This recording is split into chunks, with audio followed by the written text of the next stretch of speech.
لوقف إطلاق النار فضلا عن أهمية التحرك.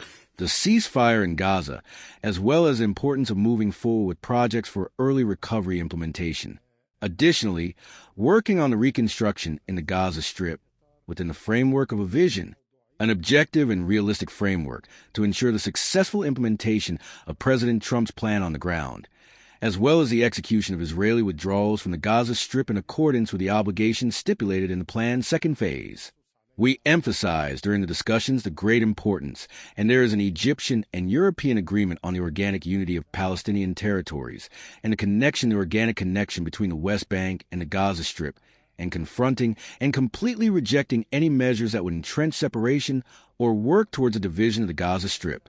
We had European Union and 26 member states statement on Venezuela quite quickly, saying, of course, that international law should be respected. We know that international law gives two rights to use force. One is for self-defense, and the other is in accordance with the UN Security Council resolution. So whoever uses force needs to justify this as well. We have been very firm on the UN Charter. We have been very firm on the territorial integrity and sovereignty of countries that has to be respected, and we have been also talking to the American colleagues about these things. Of course, the messages that we hear regarding Greenland are extremely concerning, and we have had discussions also among the Europeans. If this is a real threat, and if it is, then what would be our response? So, as Denmark has been a good ally for United States, and all these statements are not really helping the stability of the world, I would say. The international law is very clear.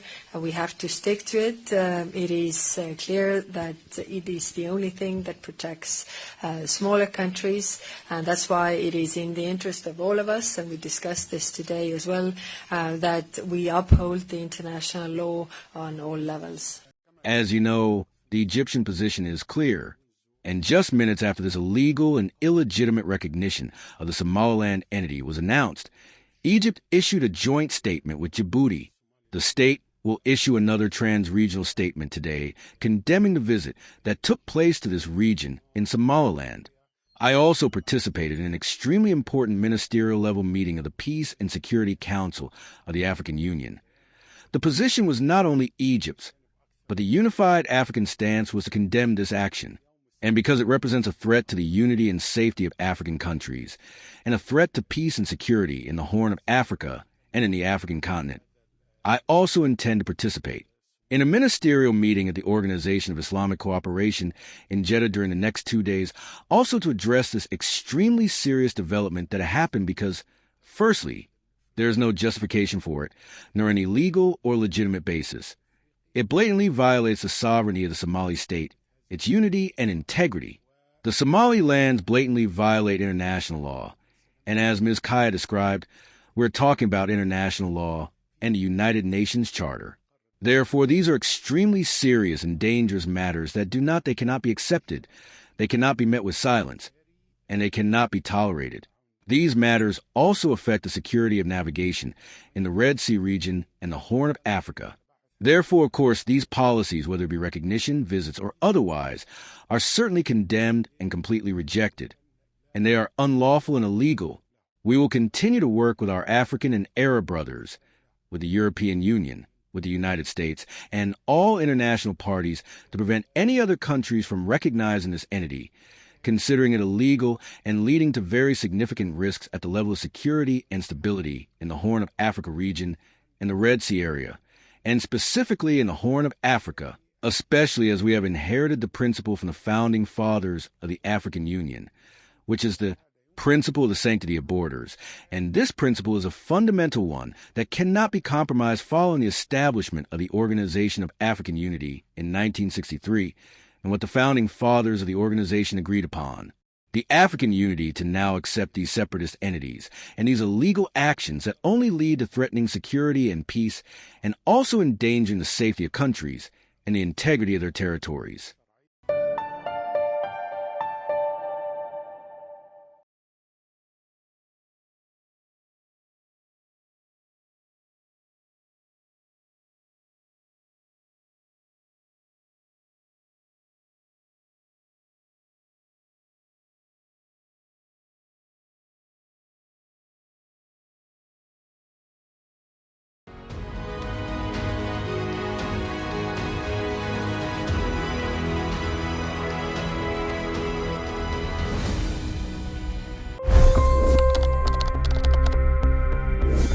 $25 crore गरीब गरीबी को परास्त करके बाहर निकले।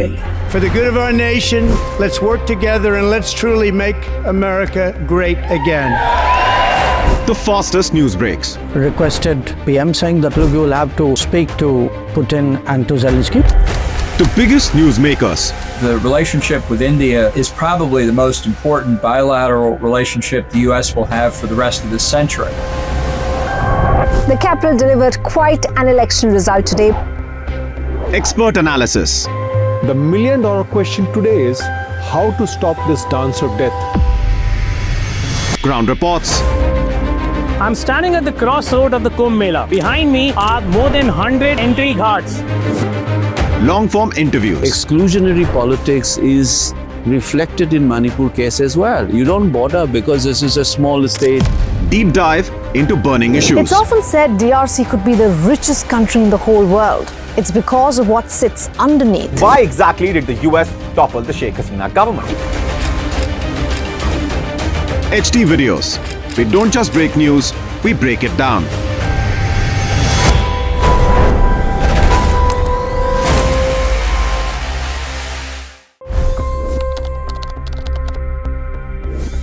$25 करोड़ गरीब गरीबी को परास्त करके बाहर निकले। For the good of our nation, let's work together and let's truly make America great again. The fastest news breaks. Requested PM saying that look, you will have to speak to Putin and to Zelensky.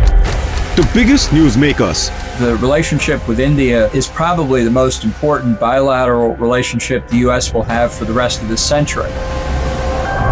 The capital delivered quite an election result today. Expert analysis. The million-dollar question today is how to stop this dance of death. Ground reports. I'm standing at the crossroad of the Kumbh Mela. Behind me are more than 100 entry ghats. Long-form interviews. Exclusionary politics is reflected in Manipur case as well. You don't bother because this is a small state. Deep dive into burning issues. It's often said DRC could be the richest country in the whole world. It's because of what sits underneath. Why exactly did the US topple the Sheikh Hasina government? HD videos.